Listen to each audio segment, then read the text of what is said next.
আলাইকুম, কেমন আছেন সবাই? আশা করি ভালোই আছেন। প্রতিদিনের মতো রান্নায় চলে আসলাম। এখানে আমি টাকি মাছ নিয়ে নিয়েছি, এগুলো ভেজে নেব ভর্তা করার জন্য।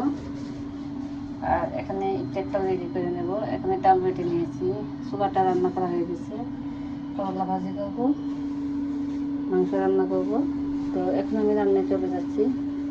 তো প্রথমে আমি মাছগুলো ভেজে নেব।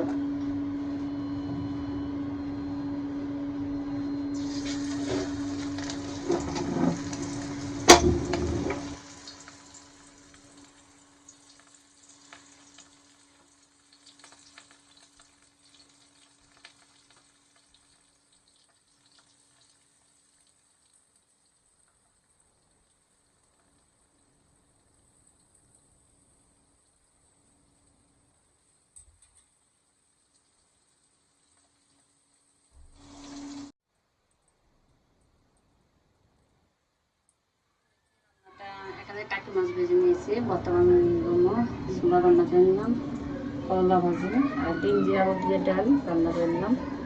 আর এই যে ইফতারটা কিন্তু ভাজতে পারিনি, গ্যাসটা চলে গেছে, কী হয়ে জানি না। আর এখানে কিন্তু ইফতারটা ভাজা শুরু করে দিয়েছি, কিছুটা ভাজা হয়ে গেছে, গ্যাসটা চলে গেছে।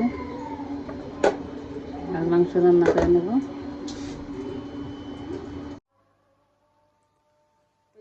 ভেজে নিয়ে আসলাম, গ্যাস কিন্তু ছিল না, এখানে একটু গ্যাস আছে, আজানো কিন্তু দিয়ে দিছে, তাই অল্প করে ভেজে নিয়ে আসছি আলু চপ বেগুনি। আর এখানে যে ইফতারটা একসাথে মাখিয়ে নেব, সব কিছু রেডি করে নিয়েছি। রান্না শেষ করে নিলাম, এখানে ডাল রান্না করে নিলাম আর টাকি মাছের ভর্তাটা বানিয়ে নিলাম, ভাজি করে নিলাম। আর এখানে যে মাংসটা হয়ে গেছে, মাংস রান্না করে নিলাম।